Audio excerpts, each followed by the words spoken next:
An elegy upon the death of the Dean of St. Paul's, Dr. John by Thomas Carew. Can we not force from widowed poetry, now thou art dead, great Donne, one elegy to crown thy hearse?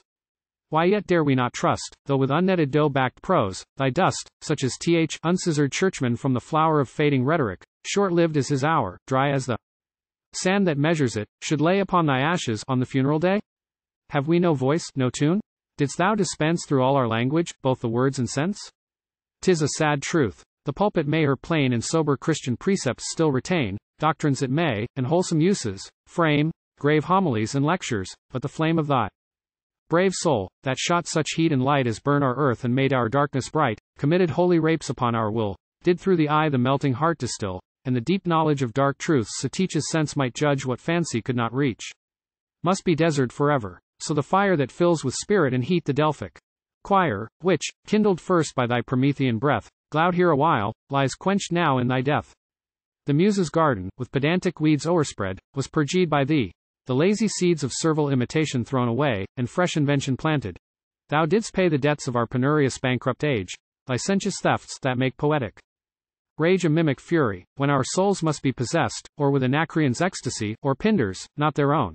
The subtle cheat of sly exchanges, and the juggling feat of two-edged words, or whatsoever wrong by ours was done the Greek or Latin tongue, thou hast redeemed, and opened us a mine of rich and pregnant fancy, drawn a line of masculine expression, which had good old Orpheus seen, or all the ancient brood our superstitious fools admire, and hold their lead more precious than thy burnished gold, thou hadst been their exchequer, and no more they each in others' dust had racked for ore. Thou shalt yield no precedence, but of time, and the blind fate of language, whose tune chime more charms the outward sense. Yet thou mayest claim from so great disadvantage greater fame, since to the awe of thy imperious wit our stubborn language bends, made only fit with her tough thick-ribbed hoops to gird about thy giant fancy, which had proved too stout for their soft melting phrases. As in time they had the start, so did they cull the prime buds of invention many 100 year, and left the rifled fields, besides the fear to touch their harvest. Yet from those bare lands of what is purely thine, thy only hands, and that thy smallest work, have gleaned more than all those times and tongues could reap before.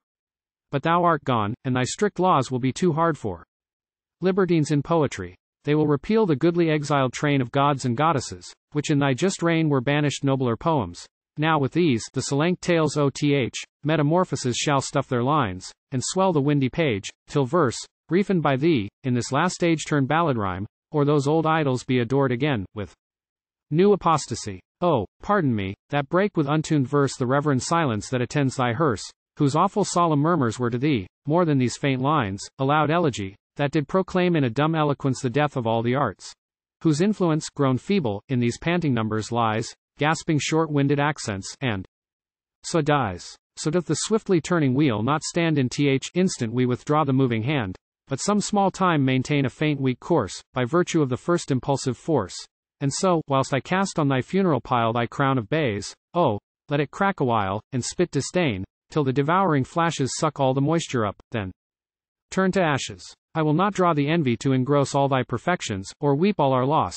Those are too numerous for an elegy, and this too great to be expressed by me. Though every pen should share a distinct part, yet art thou theme enough to tire all art. Let others carve the rest, it shall suffice I on thy tomb this epitaph. In sighs. Here lies a king, that ruled as he thought fit the universal monarchy of wit.